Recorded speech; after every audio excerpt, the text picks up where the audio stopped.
we sat down with the White House Correspondents Association, and they said, this is how it works. You know, when you do a briefing, you'll start, you do your thing.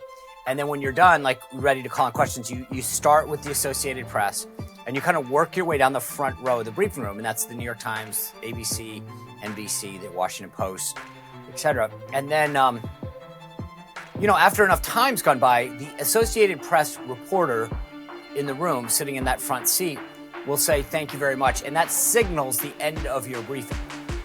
And I was like, I'm sorry, say this again. So you guys tell me when my briefing's over after you've told me who I get to call on? Before we continue, please help the algorithm boost our reporting that asks the questions others won't by liking this video, clicking subscribe, and turning on all notifications. Thanks for supporting the Daily Signal. Now back to the video. The biggest loser of the 2024 election was clearly Kamala Harris, but coming in a close second was arguably the legacy media. Both candidates decided to skip some of the traditional stops along the media circuit and take their message directly to independent media outlets, including one of the people that I'm about to talk to, Sean Spicer, who has a close relationship with one of the candidates, having been his former press secretary in the White House. Sean, it is great to see you today. Good to see you, Rob. Well, you have gone on, you've seen the media from both sides. You used to be obviously on the side, taking the questions, taking the shots from reporters, and now you yourself have built a successful show and brand of your own. What are your initial takeaways on this really transformational time that we live in terms of the growth of independent media outlets like your own? Well, look, I think that this may be either the last or the second to last cycle that legacy media plays the outside role that it does. You guys, when I was press secretary, I took questions from the Daily Signal in the briefing room, and you guys were, at the forefront of that. And then Corinne Jean-Pierre started to push out independent media in favor of big legacy media. That was opposite of how I handled the media at the White House, where I was a all of the above kind of guy.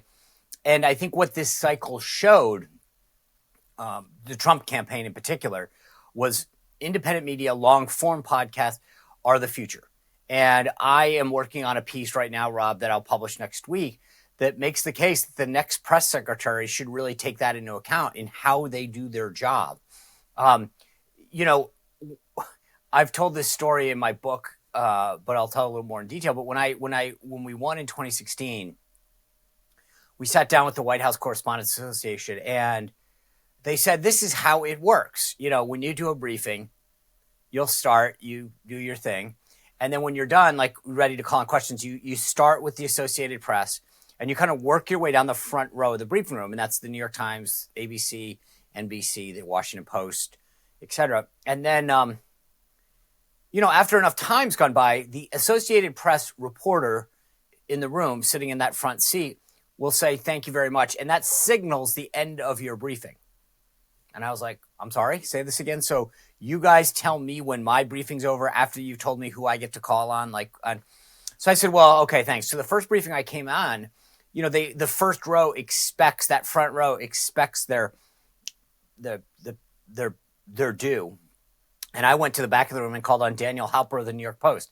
And I think for most Americans, they wouldn't know the difference, so they didn't care. But it was a signal to the press corps that we were going to be different and we weren't going to care about your traditional, you didn't run this place, we do. And then when Julie Pace, the AP reporter, about 45 minutes in said, okay, thank you very much. I said, no, Julie, thank you. I'm going to keep going, and went on for another 45 minutes. Now, I think that this incoming White House needs to, in their own way, right? I brought in Skype reporters or reporters via Skype because issues that happen throughout the country, Montana or California or Rhode Island, Ohio, they don't all have White House correspondents. And so my goal was to say, hey, if you're a talk radio host, if you're a local journalist, you let us know. We'll put you up into the briefing room via Skype and take your questions. And it infuriated the correspondents there because they want to control the message and the medium, and so they hated it. But I think that that this incoming press team should do something very similar, figure out how they're going to put their stamp on this, but make it clear that the New York Times isn't running the show. Oh, I commend you for that. And I also thank you for always giving Fred Lucas, our White House correspondent, an opportunity to ask questions. Of course, he had some of that opportunity in the Obama years, but then was, along with 440 other reporters, booted from the White House press briefing room under Joe Biden, which I still maintain was one of the biggest uncovered stories of the last year. I'm glad you brought that up. So obviously I took questions from Fred, but my view was if the Daily Signal or who cares? Wanted to come cover the White House. It's the people's house. Come cover it. And like I said, my deference was more rather than less. Corinne Jean-Pierre, for all the talk about democracy and the First Amendment, they kicked these people out. They kicked them out. And no one said a peep in the White House Correspondents Association. Yeah, well, it's truly disappointing. Fortunately, the Daily Signal was able to make some moves, and we just received news recently that we were able to obtain congressional press credentials, which is now a prerequisite for getting into the White House. They made it basically that what Corinne did was made it very difficult for anyone independent. So they raised the bar and made it more difficult, which, benefits the Washington Post and the New York Times and the legacy media. It sure does. Absolutely. Now, Sean, let's go back because both candidates, to give Kamala Harris some credit. She went on some podcasts too. She didn't completely ignore them, but there were some key moments that Donald Trump made that were quite different from even the Trump candidacy of 2016 or 2020. One that stands out in my mind is when he simply refused to sit down with 60 Minutes. How significant was that in terms of sending the media a message that he was no longer going to play by their rules? I think that was huge. It was the right call. It's a big audience, right? You know that. It's the largest. They still have the largest viewership, I think, outside of football and some sporting events. But Leslie Stahl lied, and then they said they didn't lie, and Donald Trump called them out and said, "Well, number one, you lied. Number two, look at how you've treated me in the past." And obviously, we didn't know it at the time that he said no. But then we saw what they did with Kamala Harris, which was edit the video to make her look better. And they lied about that when it's sort of, the term that gets used is gaslighting, right? It's like, we can see it. You showed the full video and then you showed how you edited it. And then they said, we never edited it. That is literally the definition of what the kids call gaslighting. So I'm glad he made that decision. Trump always amused me because he has this thing with the New York Times, Time Magazine. There's some things that he's sort of are tried and true with him. But luckily 60 Minutes wasn't one of those. And I'm glad because it was the right signal. You've got to be willing to say no. And I also, one other example is for 4 years, he didn't attend the White House Correspondents' Dinner.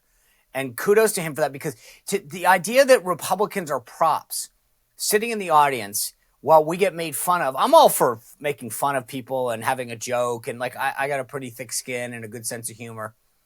But why are it is a bunch of leftists that mock Republicans, and they want to have a dinner bill and to call it bipartisan as we sit there and get made fun of. That's not, I don't understand why Republicans go. And it infuriates me that Republican lawmakers and staffers, whatever, I get it. They want to rub shoulders with and get a picture or a selfie with George Clooney or whomever. But to me, this is the problem with folks on the right. We've got to stand on principle and say, nope, I don't really care about going. And the folks like Donald Trump, when he says, I'm not going to the Correspondents' Dinner and I'm not going to do CBS, that's the right move. Because he can go on Joe Rogan and reach 70 million people or more probably by now and have a much greater influence. So that's why I'm saying I think this White House needs to start saying, how do we bring more voices in? That doesn't mean I don't think you should kick anyone out. So keep the New York Times, let them sit there, let them have their access, but just why give them extra? They or the Washington Post or NBC. NBC's coverage of Trump was horrendous. And I was looking at the lineup for Meet the Press this weekend. It's like there was no election. It's like, we're going to sit down and cover it from the greatest never Trumpers ever. And I don't understand why you would reward an outlet like NBC or a program like Meet the Press. Yeah, it's a great point, and I was going to ask you about that because we have seen recent studies come out that shows that trust in media is now at a significantly lower point than at any point that's been measured in history. We did our own exit polling at the Daily Signal with Scott Rasmussen on Election Day. A majority of voters in all of the swing states had a negative view of the media and said that they poorly covered the presidential election. And so, what is the thinking in these newsrooms? I mean, if you could just put yourself there, like, do they try to recalibrate? I at least remember after 2016, many of them said, wow, we were really out of touch with the rest of the country. We need to embed people in some of these communities that went for Trump. It doesn't seem like, at least in the last few days, that's their attitude at all this time around. Yeah, 2 points that I want to make on this, Rob. The first one is this. I do a segment on my podcast every Wednesday called Road to 270. We walk through every single state and look at the data, the actual data, registration, early vote, polling. And then we project it. So we put Trump for the last 2 weeks before the election at 312 electoral votes. That's exactly where he's going to end up. Now, I'm not any smart. This wasn't my data. It wasn't my analysis. I would say, hey, I talked to Rob Bluey. He's been here. This is what he says. And I talked to this other. So the only thing I will take credit for is listening to smart people and making decisions based on data, right? It's like, when you wake up in the morning and someone's saying, wow, congratulations that you brought an umbrella. And it's like, it wasn't that I just made it up. I listened to the weather forecast and they said, hey, it's going to rain according to Doppler weather, right? So you're smart because you listen to people who know what they're talking about in that area. And so the reason I bring this up is so many people on Wednesday said, we didn't see this coming. And my answer to them is, then you were watching the wrong things. If you watch MSNBC or read the Washington Post or Politico or CNN, then I hope you've learned your lesson and realized that they're not telling you, because it wasn't hard. The data was there. The numbers were there. We have Scott Keschel on my show from time to time who will literally go through the analysis of, how many new registrations. Blah, blah, we break it all down. And we nailed it. And I had him on the show again to break down kind of the after action report. We're both military guys. And I said, all right, this is the AAR. We sit down and go, what did we get right? What did we get wrong? And he nailed every one of the states.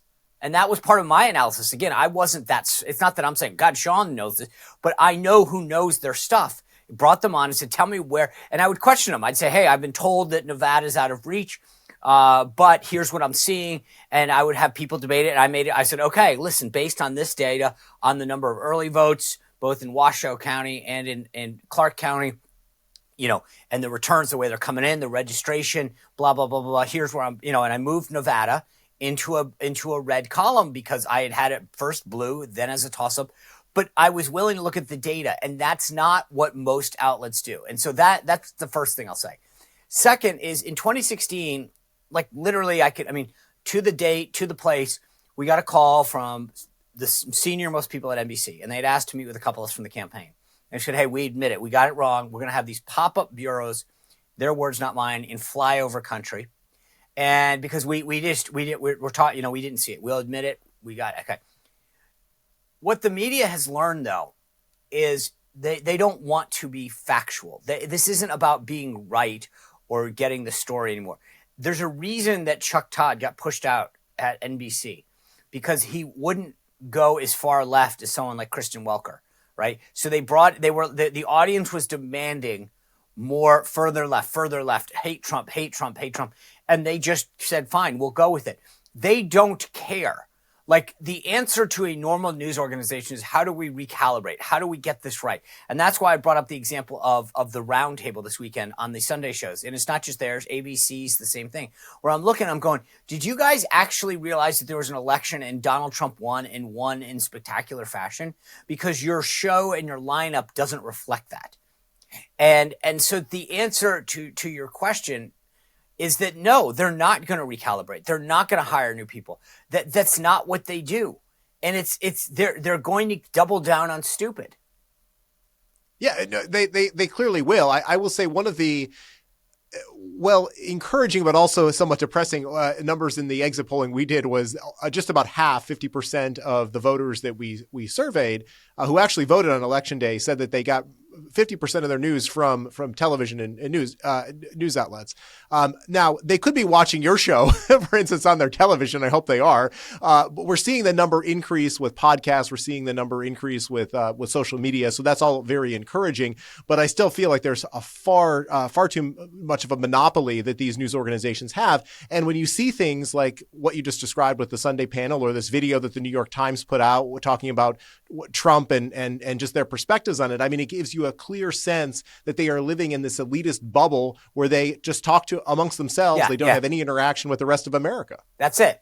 But that's the thing, is that when you talk only to the people in your bubble, you don't even acknowledge that there's another side, right? To them, their answer was, no one could like Trump. He's a racist, a misogynist, and yet I brought this up. Look at the polls, the exit polls. I know you guys did yours as well. 46% of the Hispanic community nationwide votes for Trump, largest ever, right? And in several states, he got the majority of it. Look at him with black men. He outdid, Kamala lost traction with women, right? Think about that. Her entire campaign was targeted at women and how their rights were getting taken away and all this other BS. And look at how well he did. But to them, that's it. Democracy was under attack and all this. And yet the Democratic Party, in 3 instances, Donald Trump, RFK, and Jill Stein, the Green Party candidate, they tried to get them taken off the ballot, okay? And they want to have an argument about democracy dying or being under attack. I mean, most people looked around and said, wait a second, this doesn't make sense.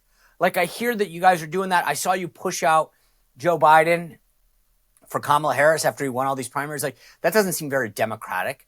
And so the problem is the media is all in. You look at like a Jake Tapper.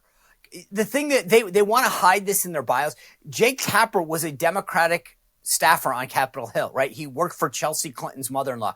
Chuck Todd was a Democratic staffer on Capitol Hill and worked in Democratic races. George Stephanopoulos was Bill Clinton's spokesperson.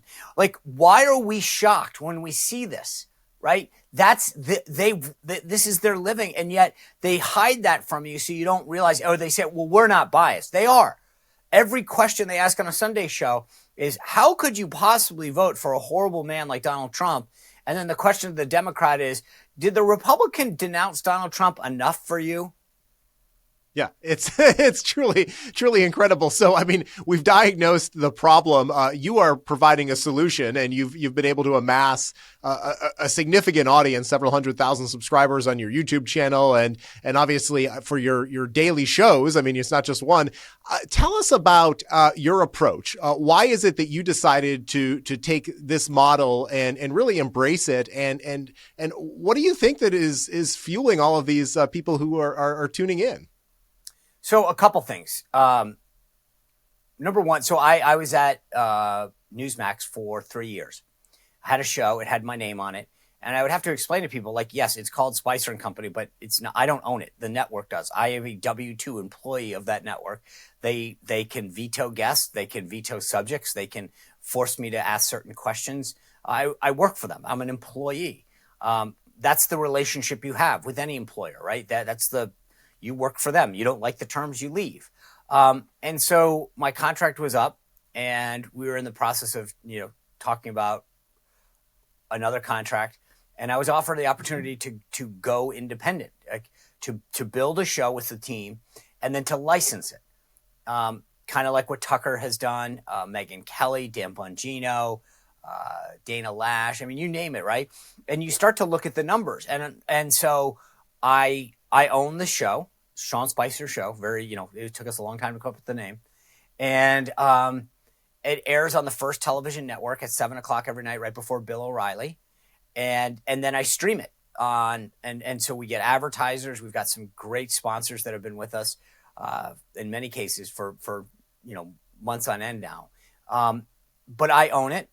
I pay the staff. I mean, I run it like a business, but I can have the people on that I want, talk about the subjects that I want, talk about it in the way that I want. And so what also makes it unique, Rob, is there's a lot of political pundits out there with opinions, and that's great. I listen to some of them because I think, it's great hearing perspectives.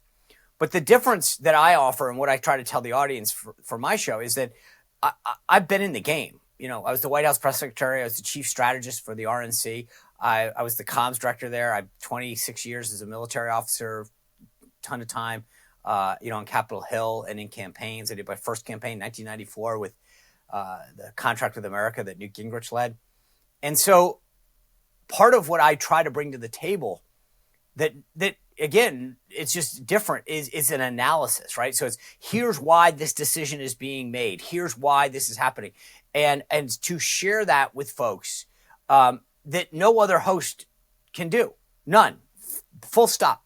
You may like them. They may give you great opinions. And like I said, some of them I turn into because I enjoy their opinions. But they're that, right? I can say the reason that the House Republicans are doing this is because here's the forces that are pushing them that way, blah, blah, blah, blah, blah.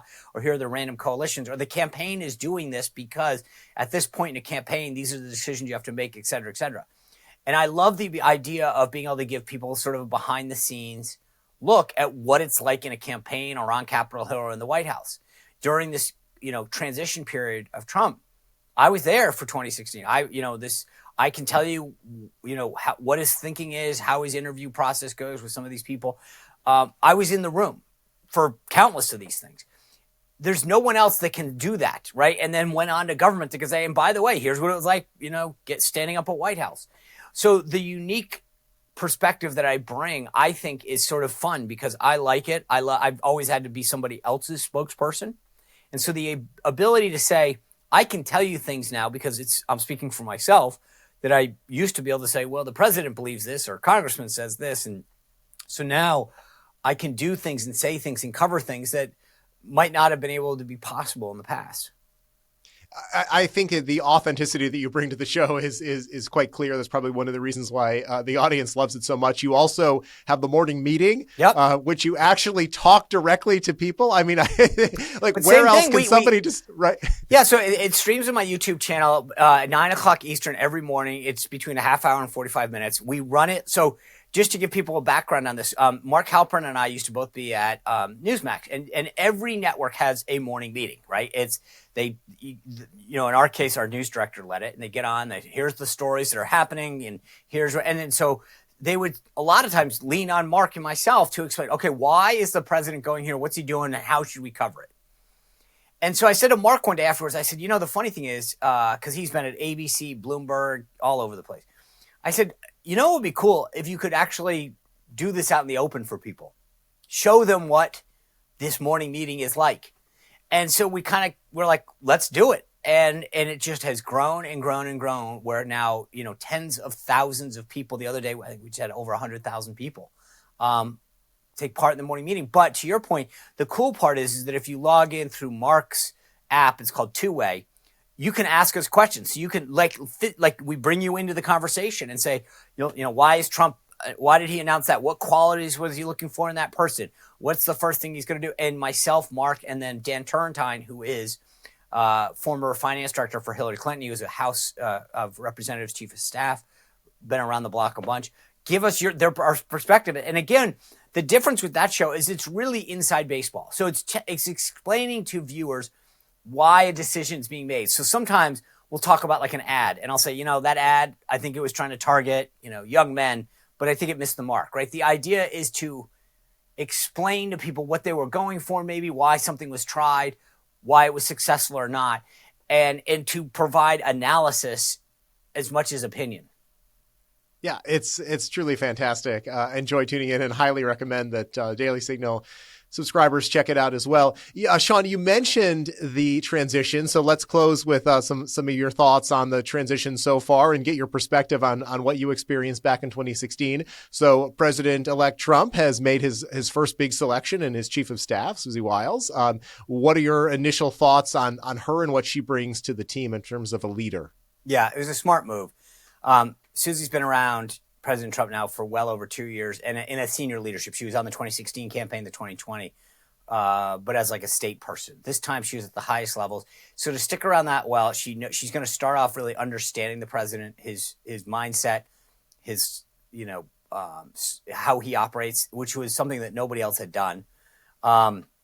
She's got the respect of people from all the MAGA world to the Jeb Bushes of the world. She knows Trump. She knows people. She is very well respected in the campaign. I think she's going to do very, very well and hit the ground running. What lessons from 2016 do you think Trump learned that he would do differently this time around? I think the biggest is personnel. There's a lot of people who came into the government to work in the Trump White House or administration in 2016 that we assumed were there for the right reasons, meaning that they understood there was an election, he won, we're going to pursue his agenda and get it done. And I think a lot of people were like, yeah, that's great, but here are the things that I care about. Here are the things that I want to get done. And I think that he knows now what questions to ask, what type of people that he wants. And you're going to see a much more focused set of individuals come in who are proven that they understand the broader goal at stake, which is that to advance the agenda, to get things done, not to put a little nameplate on your desk that says assistant secretary or whatever. The conversations that I've had with people at the senior levels of the transition are ones that reflect a goal to get people who are going to come in with a mission that says we have a clock that says 4 years. Let's get things done and make this government more effective and efficient. Yeah, no, that's so true. I remember covering that transition in 2016, and the fact that at the time the Daily Signal was part of the Heritage Foundation, and you had people literally leaving the next day, heading up to New York, to help out, and certainly much more organized this time around. I believe I looked it up. You were picked on December 22nd of 2016 when you and the comms team started to have an official position with the White House. Let's bring it back to where we started here. You had some advice for what the team might consider doing. Do you want to leave us with any thoughts on this new communications team and how they can really leave their mark on the White House come January?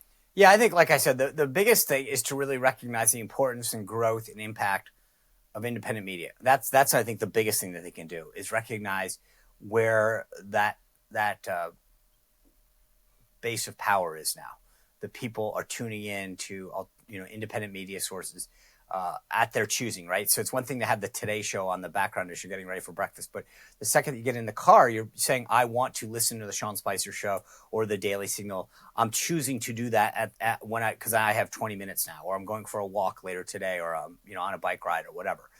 That's a very different landscape than this is the only way I can get my news at 5 o'clock. I have to sit down and watch it.